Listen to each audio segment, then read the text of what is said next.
نحمده ونصلي ونسلم على رسوله الكريم اما بعد فاعوذ بالله من الشيطان الرجيم بسم الله الرحمن الرحيم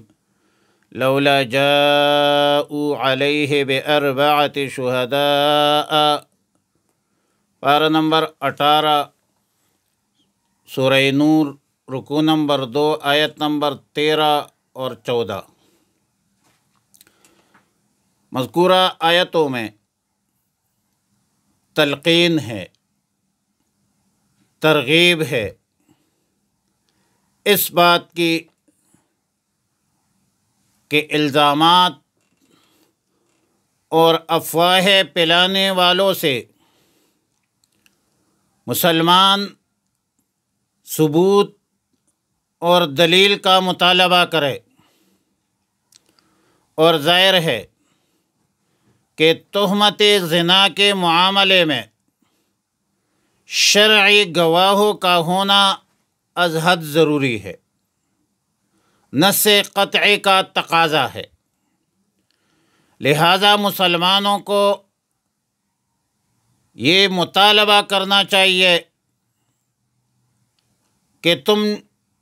جو کچھ کہہ رہے ہو، جو تہمت لگا رہے ہو، اس پر 4 گواہ پیش کرو یا زبان بند رکھو۔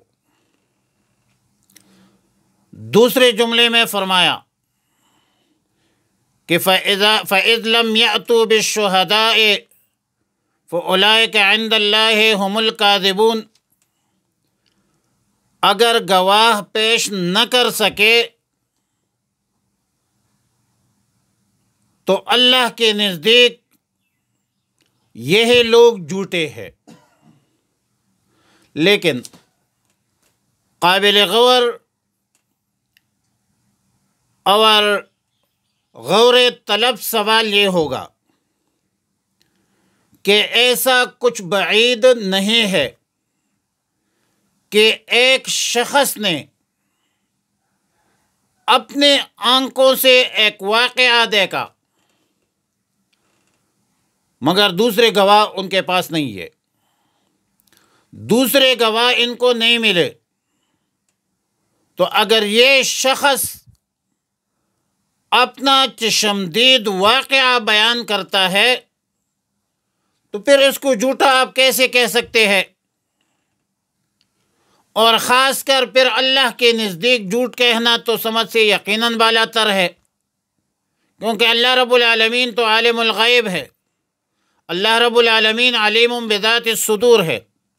اللہ رب العالمین کو سب حقائق، احوال اور واقعات معلوم ہے، اور ہر لمحہ اور لحظہ سے باخبر ہے۔ اس سوال کا ایک جواب تو یہ ہے، فَأُولَٰئِكَ عِندَ اللَّهِ هُمُ الْكَاذِبُونَ میں عند اللہ سے مراد حکم الہی ہے، قانون الہی ہے، یعنی یہ شخص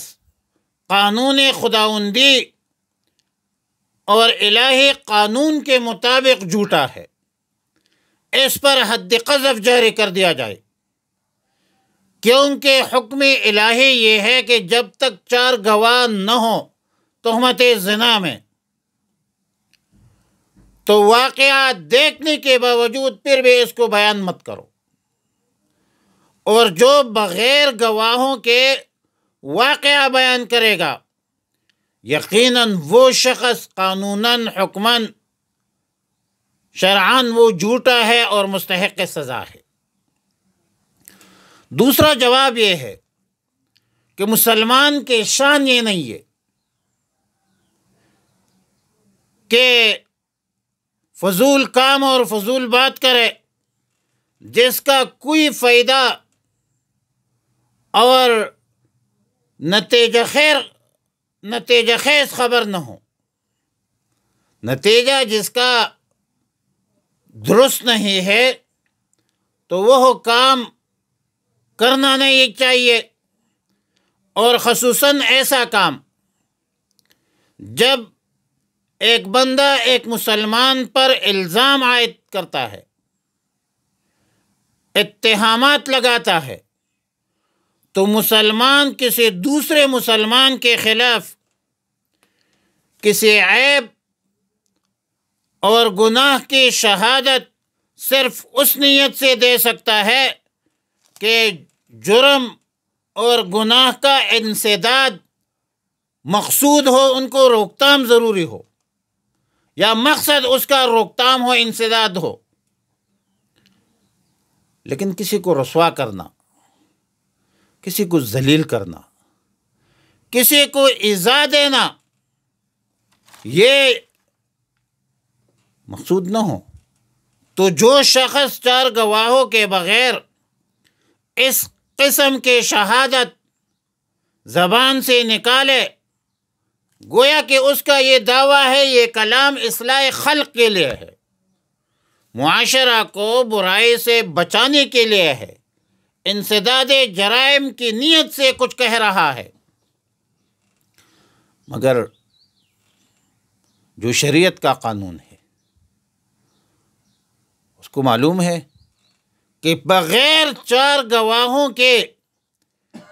ایسی شہادت دینے سے اس پر کوئی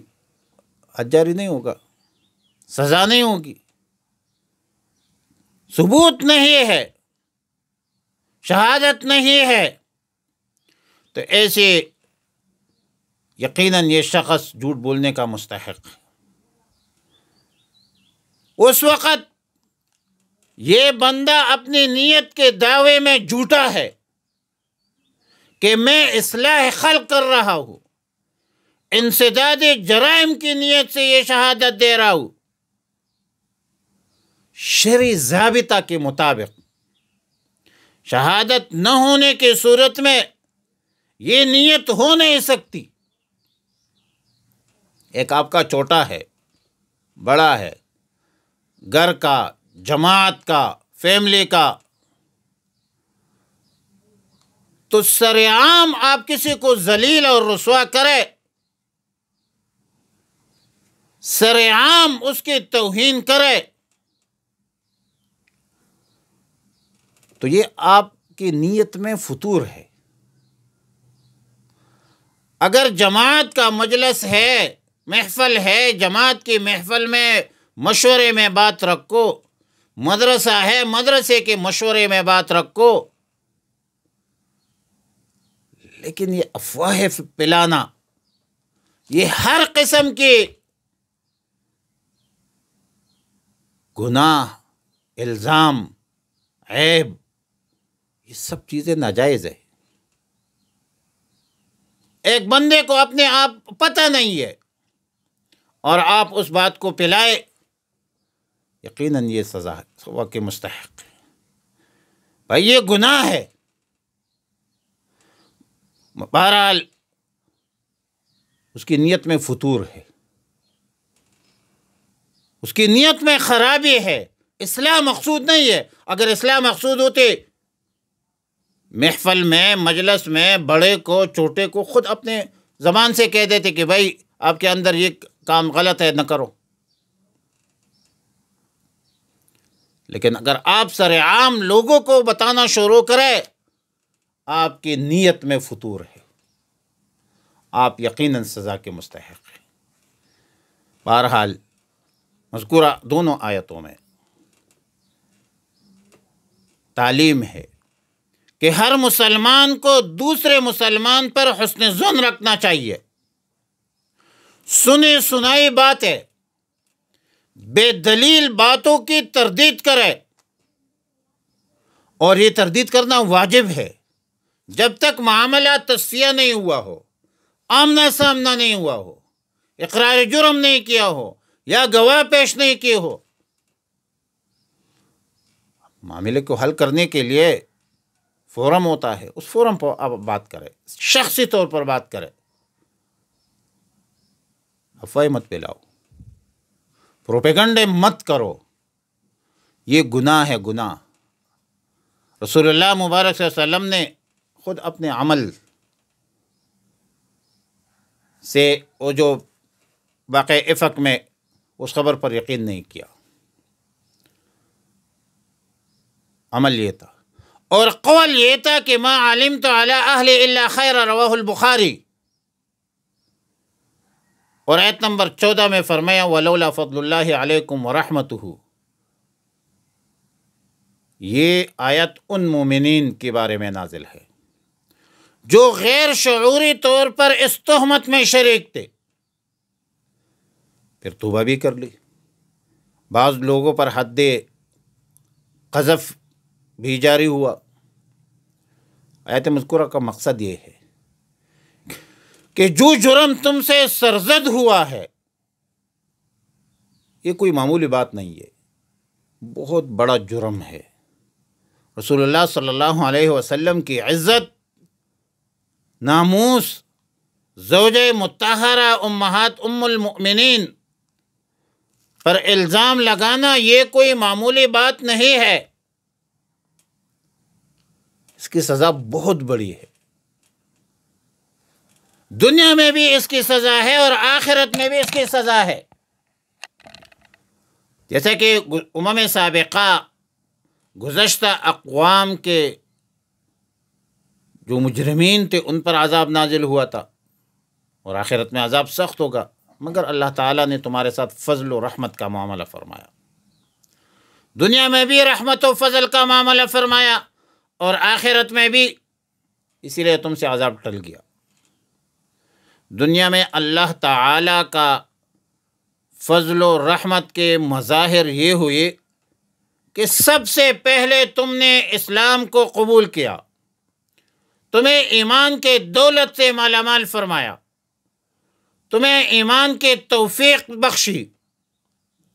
تمہیں رسول اللہ مبارک صلی اللہ علیہ وسلم کی صحبت کا شرف عطا فرمایا۔ اللہ تعالیٰ نے تمہیں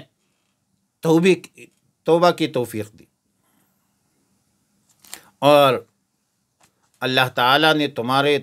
توبے کو قبول فرمایا، اور آخرت میں اللہ کے رحمت و فضل کا اثر یہ ہوا کہ تمہارے ساتھ عفو، درگزر اور مغفرت کا وعدہ فرمایا۔ تو اس کو فضل کہتے ہیں، یہی رحمت ہے، ورنہ رسول اللہ صلی اللہ علیہ وسلم کے ناموس پر حملہ کرنا یہ بدترین سزا کا مستحق ہے، دنیا میں بھی ہے اور آخرت میں بھی ہے، لیکن اللہ تعالیٰ نے فضل و رحمت کا معاملہ فرمایا لولا جاؤ علیہ، کیوں نہیں لائے وہ علیہ اس پر بِأَرْبَعَةِ شُهَدَاءَ 4 گواہ، فَإِذْ لَمْ يَأْتُوا بِالشُّهَدَاءِ پس جب وہ نہیں لائے 4 گواہ، فَإِذْ لَمْ يَأْتُوا پس اگر وہ نہیں لائے بِالشُّهَدَاءِ گواہ کو،